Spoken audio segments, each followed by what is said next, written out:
దర్శకుడు తేజ తన మొదటి 2 చిత్రాలతో తెలుగులో తనదైన శైలిలో సినీ మాయజాలం చేసి ప్రేమ కథా చిత్రాల స్పెషలిస్ట్ అనిపించుకున్నాడు. అవి చిత్రం నువ్వు నేను. వాస్తవానికి రామోజీరావు కన్నడ దర్శకుడు రాజేంద్ర బాబుతో రాజశేఖర్ హీరోగా మెకానిక్ మామయ్య అనే డిజాస్టర్ మూవీని నిర్మించారు.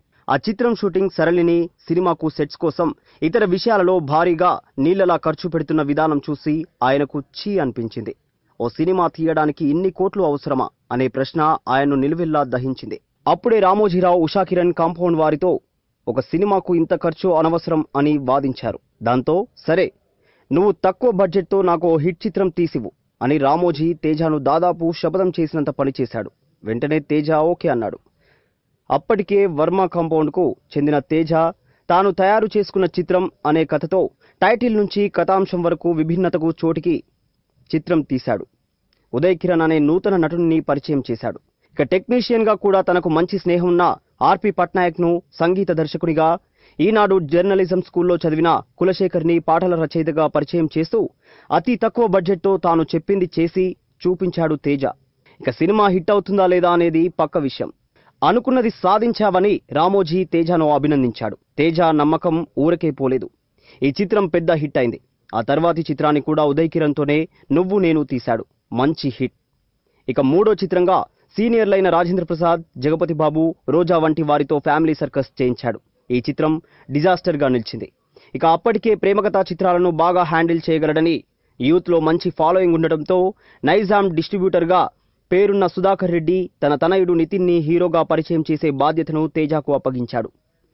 సదా హీరోయిన్ గా నటించిన ఈ చిత్రం ఓ పెద్ద బ్లాక్ బస్టర్. అక్కడే తేజ వినాశనం పొంచి ఉంది. తనకు తానే విర్రవీగాడు. ప్రతి ఆర్టిస్ట్ను కొడతాను తిడతాను అంటూ స్టేట్మెంట్స్ ఇవ్వడమే కాదు, చాలా చిత్ర విచిత్రంగా సెట్స్ లో బిహేవ్ చేసేవాడు. దాంతో ఇక వరుసగా అతనికి గడ్డు రోజులే వచ్చాయి. ఇంతకీ మహేష్ బాబు వంటి హీరోతో నిజం ఆఫర్ వచ్చింది. సినిమా ఆడకపోయినా ప్రశంసలు, అవార్డులు లభించాయి. ఆ తర్వాత మరలా నవదీప్ అనే కొత్త కుర్రాడితో జై తీశాడు. ఇక్కడ తేజ చేసిన పెద్ద పొరపాటు ఏంటంటే నిజం చిత్రాన్ని కొత్త హీరోతో తీసి జై చిత్రాన్ని మహేష్ తో తీయవలసింది. కానీ రాంగ్ కాస్టింగ్ మూలంగా 2 చిత్రాలు పరాజయాన్నే మిగిల్చాయి. ఇక తాను పట్టిన కుందేళ్లకు 3 కాళ్ళు అనే రీతిలో తేజ ప్రవర్తన మారింది. ఓ రిక్షావాడి కొడుకును హీరోని చేసి చూపిస్తాను అనే మాట కొందరికి సూటిగా తగిలింది. ఇక పుష్కర కాలం పాటు ఆయనకు అడపాదడపా అవకాశాలైతే వచ్చాయి, కానీ ఏమీ ఆడలేదు. తిరుగుటపా కట్టేశాయి. ఆ తర్వాత ఆయన తీసిన ప్రేమ కథలన్నీ కూడా జయం సినిమాను అటూ ఇటూ మార్చి తన కథలను తానే మార్చి రాసుకుంటాడు. కాపీ కొడతాడు అనే చెడ్డ పేరు వచ్చింది. దాసరి వంటి లెజెండ్ ఒక విచిత్రం అవకాశం ఇస్తే అదో పెద్ద ఫ్లాప్. ఇక ఆయన తీసిన లక్ష్మీ కళ్యాణం అవునన్నా కాదన్నా అన్నీ ఫ్లాప్లే.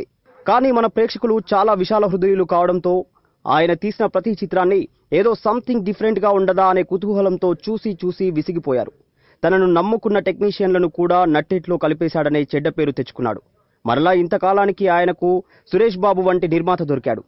Baahubali the beginning, Baahubali the కంక్లూజన్లలో బల్లాల దేవగా నెగిటివ్ పాత్రను షేక్ చేసి ఏమాత్రం హీరోయిజం లేని, పాటలేమీ లేని గాజీ హిట్తో పాటు పలు భాషల్లో అతిథి పాత్రల ద్వారా, సపోర్టింగ్ రోల్స్ ద్వారా పేరు తెచ్చుకున్న రానాని తాను లక్ష్మీ కళ్యాణంతో హీరోయిన్ అవకాశం ఇచ్చిన కాజల్ని పెట్టి ప్రస్తుతం పొలిటికల్ థ్రిల్లర్గా నేనే రాజు నేనే మంత్రి తీస్తున్నారు.